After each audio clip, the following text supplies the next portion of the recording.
E aí essa galera, tudo bem com vocês? Meu nome é Efraim Moreira e no vídeo de hoje nós iremos falar sobre IP Tables.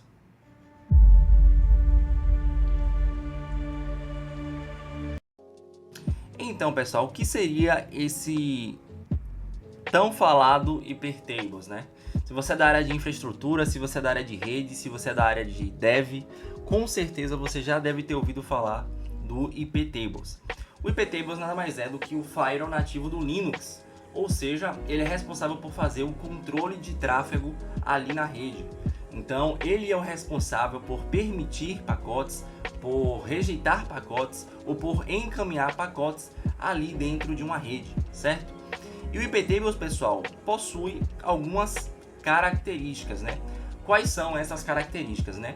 Ele possui o cabeçalho, as tabelas, os targets, que são justamente essas ações de rejeitar ou aceitar pacotes, os comandos e as sintaxes que eu coloquei aqui de bônus para a gente tá mostrando para vocês aqui, na verdade, como a gente pode estar utilizando ela em determinados contextos, né?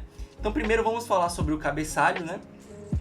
E para vocês terem acesso ao cabeçalho, ao IP Tables também em si, vocês vão abrir o terminal de vocês aqui e vão digitar aqui sudo iptables -L maiúsculo.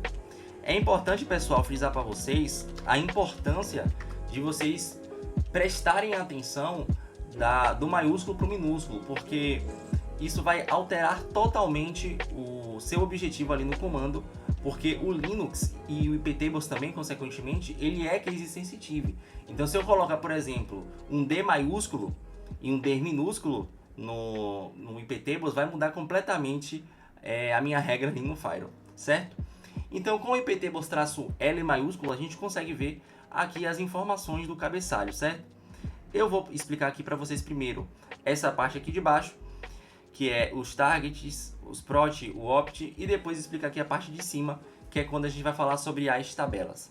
O target, pessoal, nada mais é do que a ação que vai ser tomada relacionado àquele pacote, ou seja, vai ser aceito, vai ser rejeitado, aquele pacote vai ser encaminhado, é o target.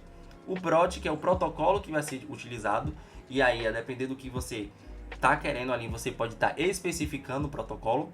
Opt, que é de opções. O source, que é a origem, onde está sendo feito ali a regra, onde está sendo feito as regras dos pacotes, né? Ele mostra o endereço IP de origem dos pacotes que a regra se aplica, e o destination, que mostra o endereço IP de destino que a regra afeta. Beleza?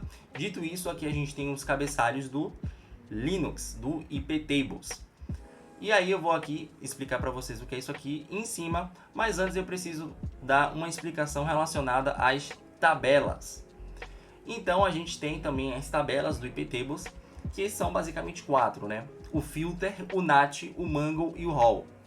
Essas 4 tabelas possuem finalidades diferentes e muitas vezes elas possuem ali comandos que são feitos em cenários extremamente específicos, como é o caso, por exemplo, do mangle e roll, que eu vou estar explicando para vocês.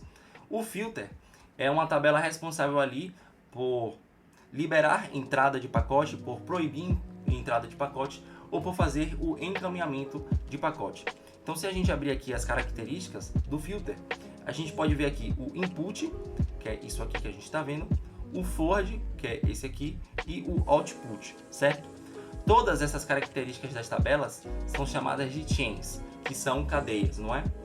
O que é o input? O input nada mais é quando um pacote entra na máquina.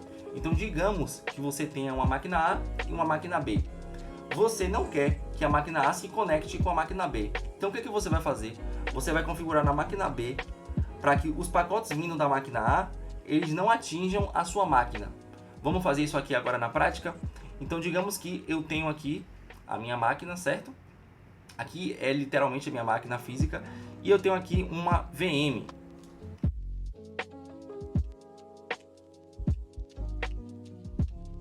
E eu tenho aqui a minha VM. Observe os IPs dela, pessoal. Aqui a gente tem um com final de .17 e o outro com final .9. Qual vai ser o meu objetivo aqui como input?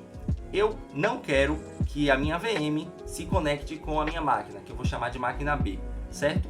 Primeiro eu vou mostrar o teste de conectividade para vocês darem uma analisada aqui.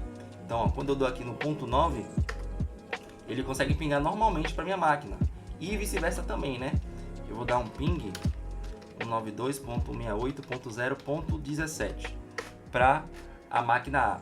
Só que eu não quero que a máquina A, que é a AVM, se conecte com minha máquina, que é a máquina B. Então o que eu vou fazer? Como eu vou aplicar essa regra do input no meu Linux? Primeiro a gente vai utilizar o sudo. É impossível você utilizar o iptable sem utilizar o sudo antes, a menos que você já esteja no modo root, porque por se tratar do firewall do Linux, você precisa necessariamente de uma permissão administrativa. Então vou botar aqui sudo iptables -a, e quando a gente coloca -a, é a chain que a gente vai utilizar. Qual é a chain que a gente vai utilizar? Qual é a cadeia que a gente vai utilizar? O input. -s, que é o de origem. Qual é o IP que a gente quer bloquear? Qual é o IP? É 192.168.0.17. 192.168.0.17. E aí a gente vai colocar -j, que seria de um parâmetro para você aceitar ou para você negar esses pacotes. Como a gente quer negar, a gente vai colocar drop. Se a gente ver aqui, a gente pode dar uma analisada aqui agora em sudo iptables -l para ver se as regras de fato foram aplicadas. Como vocês podem ver, a regra foi aplicada, e se a gente tentar fazer agora um ping para esse endereço aqui, com final ponto .9, a gente não vai conseguir. Por quê? Porque a gente acabou de bloquear o pacote. Dito isso, pessoal, como é que a gente pode agora desfazer essa regra, né? Pronto, Efraim, eu apliquei essa regra aqui agora e eu quero que eles dois voltem a se conectar. Existem duas opções, pessoal, para a gente fazer isso. A primeira opção, que é a opção que eu vou estar utilizando aqui, é a gente determinar a partir de uma forma numérica quais são as regras que foram feitas e depois apagar. Ou a segunda, que é a mais extrema e que também eu não recomendo, é apagar todas as regras, que é o iptables -f maiúsculo. Então a gente quer apagar apenas uma regra específica. Como a gente faz isso? Primeiro vocês vão fazer assim, sudo iptables -l maiúsculo. Depois vocês vão fazer assim, ó, _line numbers, para ele digitar a numeração da regra em específico. Depois disso, vocês vão estar colocando sudo iptables -d, e esse D maiúsculo é para deletar. Esse é um ponto importante do vídeo.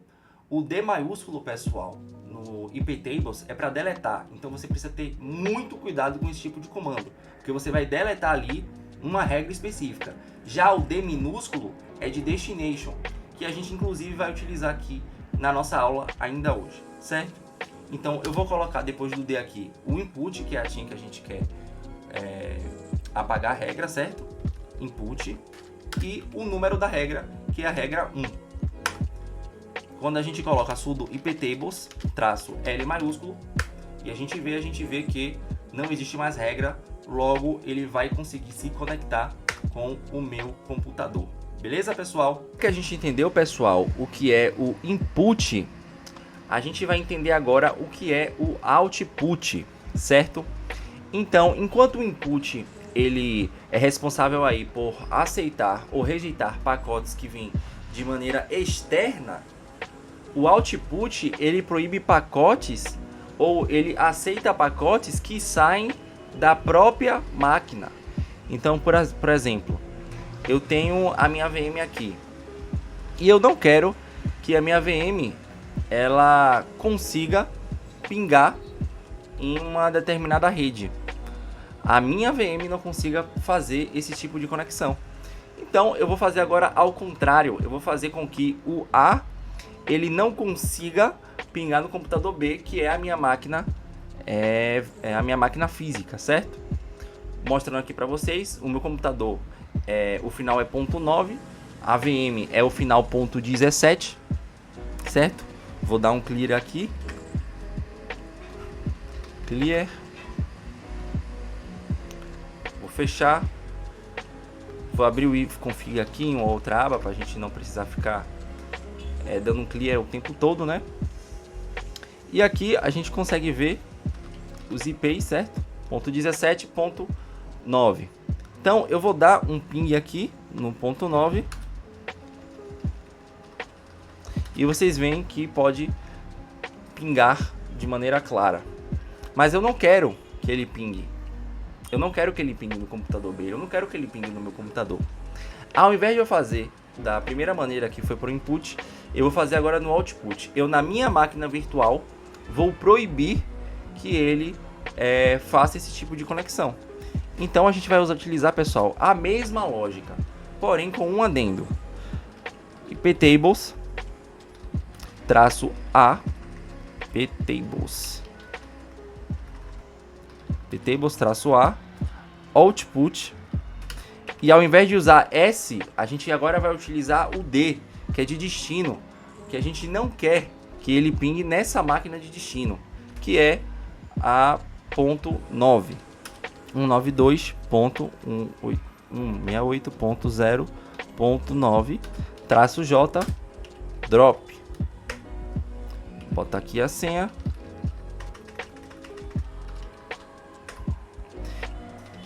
Verifica a regra se foi tudo aplicado.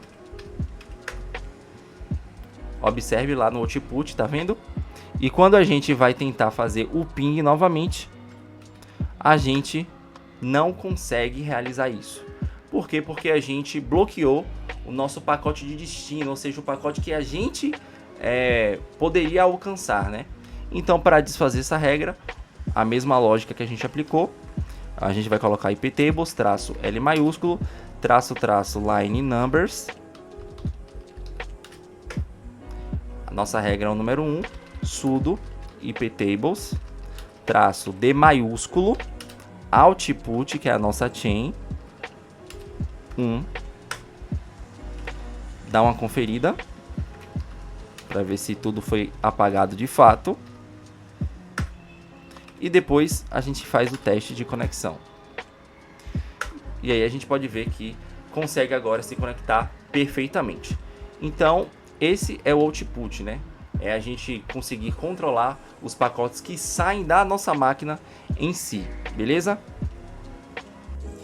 E a nossa terceira e última chain, pessoal, da tabela filter é o forward. Eu vejo muitas pessoas com dificuldade no conceito e na utilização do forward. Eu creio que seja por uma questão técnica / visual, de não conseguir visualizar ali na mente o que seria o forward, mas aqui vocês vão entender.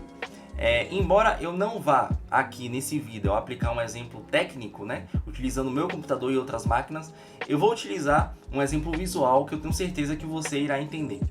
O forward, pessoal, ele basicamente funciona quando o pacote ele passa pelo dispositivo, funcionando ali como um roteador, né? Um roteador, eu diria até como um proxy, não diria tanto assim um roteador, mas querendo ou não é um roteador porque ele mexe com pacotes. Então assim, digamos que eu queira proibir determinada interface de rede, determinado computador a acessar a internet. A gente pode estar utilizando o forward para fazer isso. Como funcionaria isso na prática? Então digamos que você tenha um computador, certo?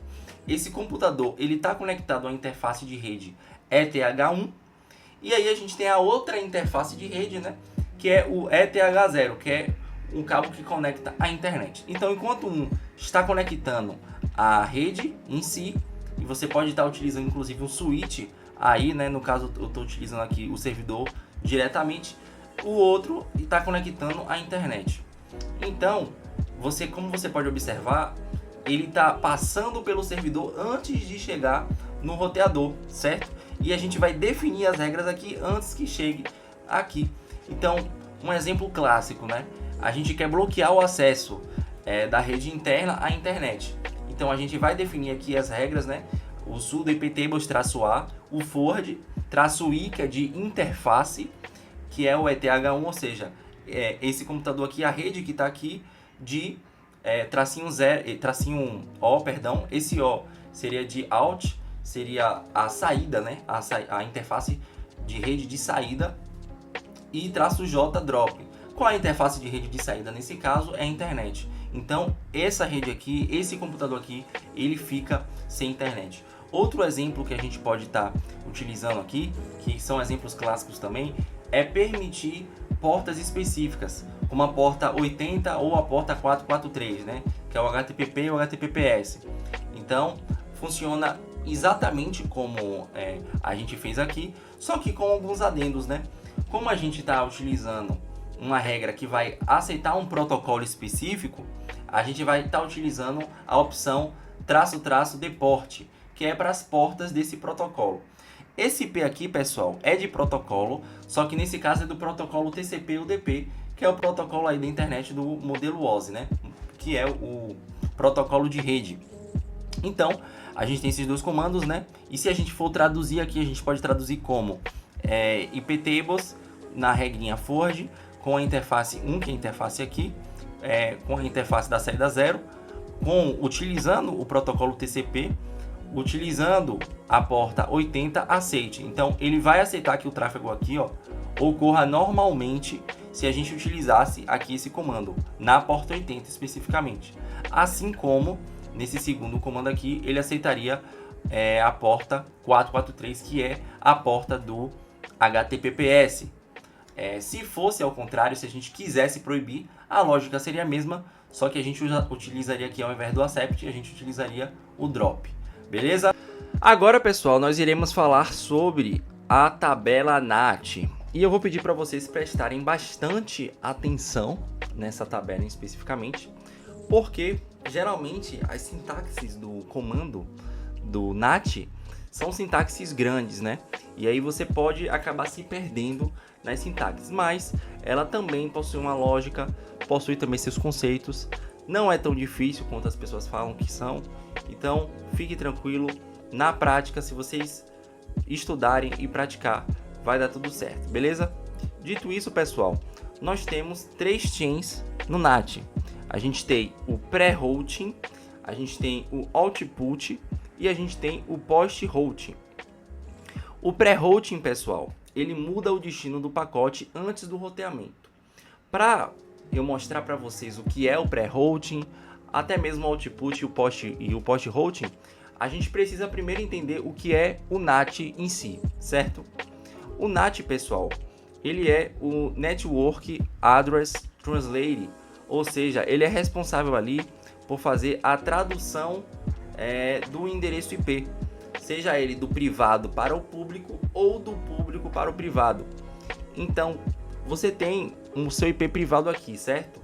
Você tem o seu IP privado, mas quando você vai acessar a rede da internet, ali no seu roteador, o NAT, ele é responsável por traduzir o seu endereço IP privado para um endereço público, certo? Que é esse endereço aqui, por exemplo. Você tem esse endereço privado, foi para um endereço público que é definido geralmente pela sua provedora de internet. E aí a gente vai ter esses IPs públicos que são dinâmicos, ou seja, toda vez que você for lá no site meuip.com, por exemplo, você vai ter um IP fixo que é determinada pela sua provedora, ou um IP dinâmico, né? Que vai, toda vez que você for acessar, vai ser um IP diferente. Então o NAT, ele é justamente responsável por fazer essa tradução, tanto do privado com o público, tanto do público para o privado, que você vai ver na prática esse tipo de situação. Então a gente tem aqui o pré-routing. O pré-routing, ele serve justamente para fazer essa conversão do público para o privado. Então, por exemplo, digamos que eu queira acessar um servidor web e esse servidor web ele está em um endereço privado. Eu posso simplesmente habilitar ali a porta do roteador e tudo mais, para que o meu endereço público, assim que eu acesse em determinada porta, eu consiga ter acesso a esse servidor. E como é que funciona a arquitetura desse NAT, né? Desse pré-routing, na verdade? O computador faz a requisição vai bater ali no roteador, na placa de rede do roteador, e ali no kernel do roteador, ele vai analisar a regra que foi estabelecida do pré-routing e vai passar ali para o computador de destino, que pode ser esse servidor seu, por exemplo. Na prática, funciona assim, que é o DNAT, né? Você vai solicitar um endereço público né? Então, por exemplo, você vai solicitar esse IP aqui e esse IP aqui ele vai te redirecionar para um endereço privado, que é o DNAT, que é o objetivo do pré-routing, beleza? Quando o pacote chega no roteador, que foi o que eu acabei de falar aqui, o pré-routing aplicado, ela reescreve o destino do pacote para o IP interno, antes que o kernel tome a decisão final do roteamento, beleza? Então aqui está um exemplo de pré-routing sendo utilizado. Então, diferente das outras tabelas, aqui a gente utiliza o tracinho T. A gente vai utilizar o iptables, tracinho T, NAT, tracinho A chain que vai ser aplicada, que no caso é o pré-routing, tracinho D, que é de destino, que é onde a gente vai acessar, que é o 200.200.200.10 nesse caso, traço P de protocolo, TCP, tracinho D port, que é a porta 80, traço J, que nesse caso, porque nesse caso não é accept e nesse caso não é reject, porque a gente não está aceitando, pessoal, e nem está rejeitando o pacote, a gente está fazendo o quê? Um encaminhamento, então a gente está fazendo um redirecionamento de pacotes, certo? To destination, o IP que seria esse IP privado aqui na porta 80, certo? Isso aqui, uma frase aqui, caso vocês queiram gravar na cabeça de vocês aí, né, que seria uma leitura literal aqui dessa sintaxe, né? Se o pacote TCP chegar de fora, destinado ao meu endereço público 200.200.210, na porta 80, mude o destino dele internamente para o servidor na porta 80 antes de decidir como roteá-lo. Então, basicamente, esse aí é o pré-routing. Agora que entendemos o que é o pré-routing, nós precisamos falar agora sobre o post-routing. O post-routing, pessoal, a gente vai ter o nosso IP privado traduzido para o IP público. Então, toda vez que a gente acessar ali a nossa internet, né, vai ser atribuído um endereço de IP público. E no post-routing, pessoal, nós temos duas características específicas, chamadas de masquerade e SNAT. Então, digamos que nós temos uma rede, certo? E essa rede possui ali vários dispositivos, vários computadores, e esses computadores eles precisam de acesso à internet. E quando eles acessam a internet, logicamente, é atribuído ali um endereço de IP público, certo? No masquerade, pessoal, todos esses computadores de uma rede, ao acessar a internet, vai ser atribuído um único endereço de IP público, certo? Porém, esse IP ele vai ser um IP público dinâmico, então ele vai estar ali na mesma faixa de rede, né? 201.168.23, só que esse ponto 4 aí ele pode ser modificado por ele ser justamente um IP dinâmico, certo? Então o masquerade ele é responsável justamente por permitir que múltiplas máquinas em uma rede privada ela compartilhe ali de um único IP público dinâmico para acessar a internet. E se a gente for fazer isso no contexto aí de iptables, né? A gente tem essa sintaxe aqui básica do masquerade. Sudo iptables, traço tnat, traço A, que é a nossa chain post routing, traço O de output, eth0, traço J, masquerade. Beleza? Então todo o pacote ali que sair pela interface eth0, ou seja, que vai à internet, terá o seu IP de origem substituído pelo IP público dessa interface. Dito isso, pessoal, o SNAT, o funcionamento é o mesmo. A única coisa que vai alterar é que ao invés de ser um endereço ali dinâmico, ele vai ser um endereço fixo de IP, beleza? E também, obviamente, a sintaxe dele vai mudar. Então, na sintaxe do SNAT, por exemplo, nós temos aqui o iptables -t nat -a post hosting -s, a origem da nossa rede, né? 192.68.1.0, todos os dispositivos dessa rede, quando saírem ali pela internet, que é o TH0, eles serão ali convertidos para um IP público fixo. Beleza, pessoal? Bom, pessoal, estamos chegando na reta final do iptables e agora a gente vai para as duas últimas características das tabelas Mongo e da tabelas HAL, certo? É importante frisar, pessoal, que eu não quero e nem vou me aprofundar bastante aqui nessas duas tabelas, né, o Mongo e HAL. Por quê? Porque elas são tabelas de nível avançado aí de iptables. Dá para fazer um vídeo só delas para vocês terem noção.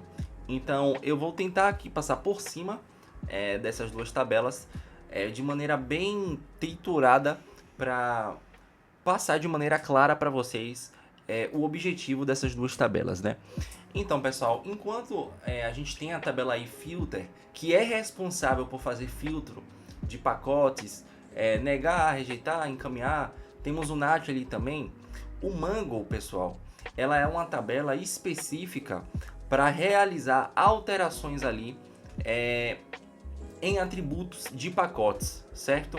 Então, o objetivo do Mango não é definir se é pré-routing, se é forward, se é input. O objetivo é justamente fazer essa alteração de atributos. Se a gente for aqui no nosso mapa, aqui a gente vai ver, inclusive, que o Mango ele aceita todas as nossas chains, né?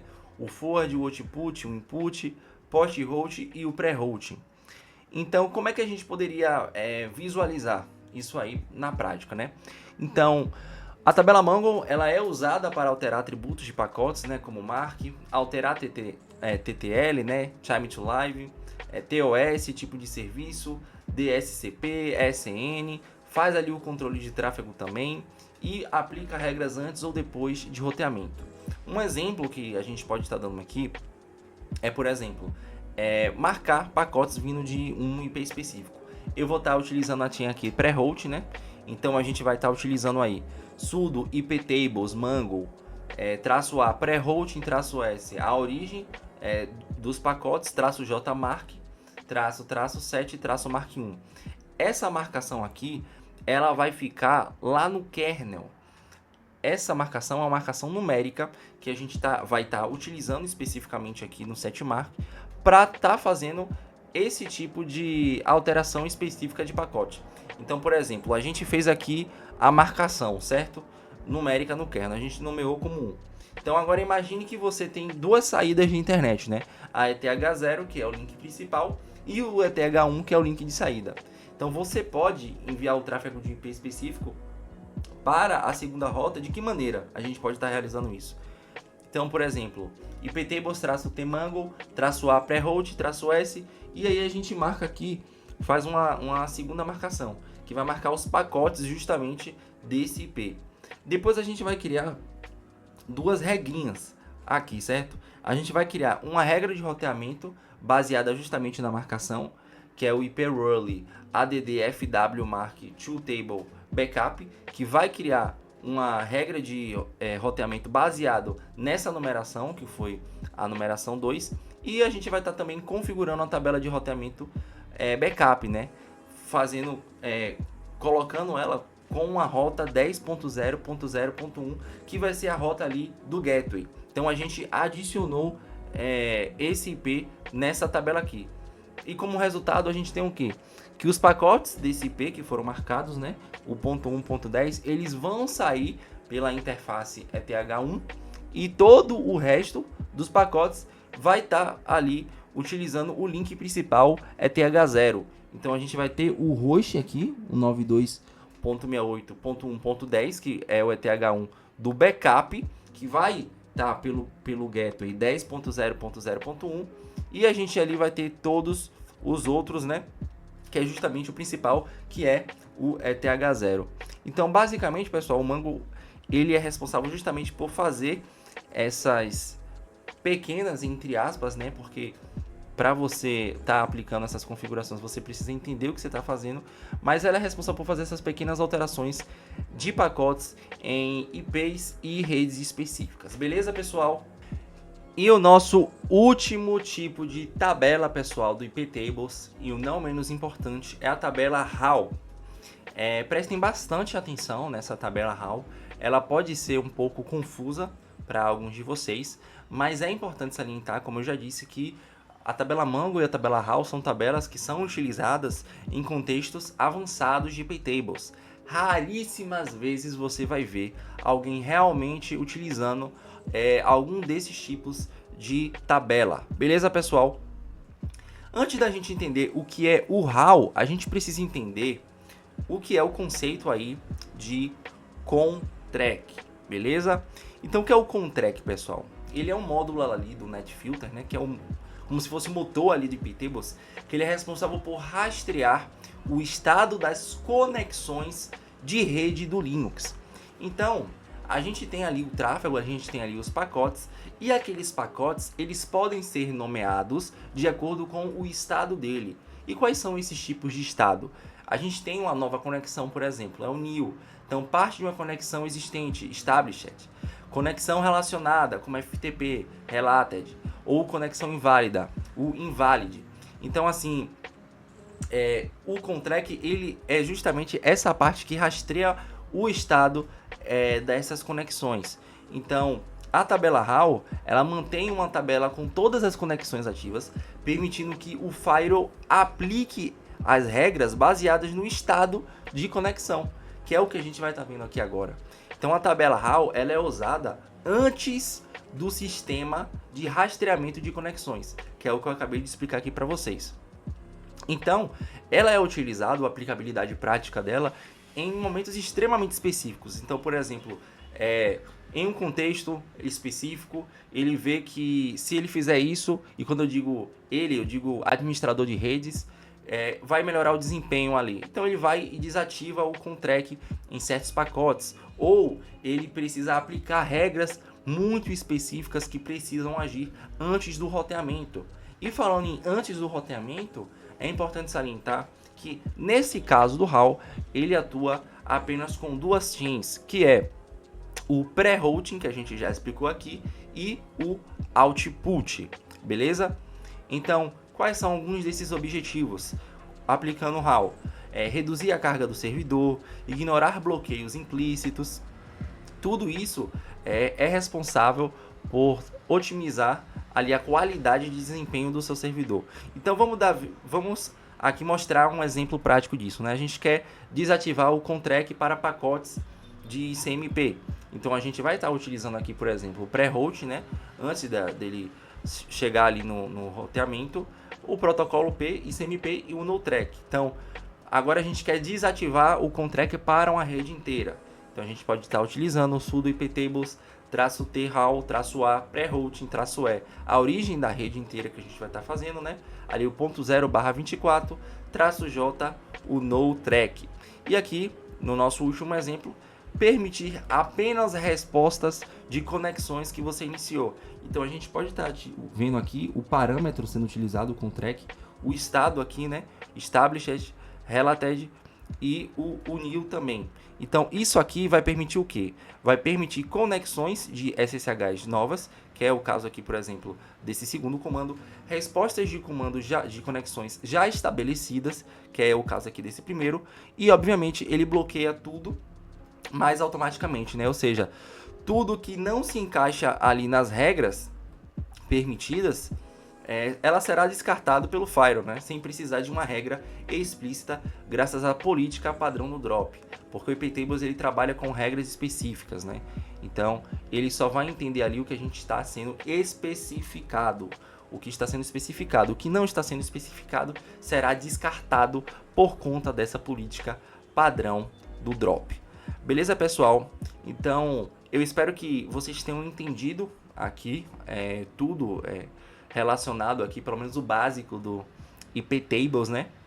Eu criei esse mapa aqui para vocês entenderem de maneira mais clara como é que funciona basicamente, né, a lógica do iptables. E aqui, só para finalizar a nossa aula, eu vou estar mostrando para vocês aqui alguns targets, comandos e sintaxe que são comuns aí de um administrador de rede, de um analista de segurança da informação, de um profissional de TI em si, tá utilizando no seu dia a dia, né? Então, como eu falei para vocês lá no início, né, a gente tem as ações aqui, o DNAT, o SNAD, o masquerade, o return, não cheguei a comentar sobre ele, mas ele retorna a TIM anterior, o reject também, rejeitar pacotes e envia a resposta, né, em CMP.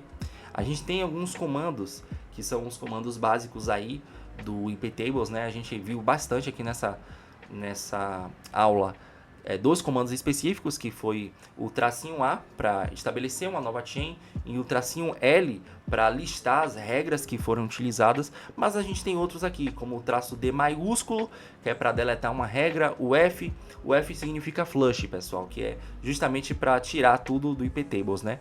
O traço P, que a gente viu alguns exemplos aqui, como foi o caso agora há pouco do protocolo ICMP ou do protocolo TCP, traço S, traço D, traço save, isso aqui é muito importante. Muitas vezes a gente utiliza esse iptables-save para, quando o computador ele for rebootar, salvar as regras do iptables, né?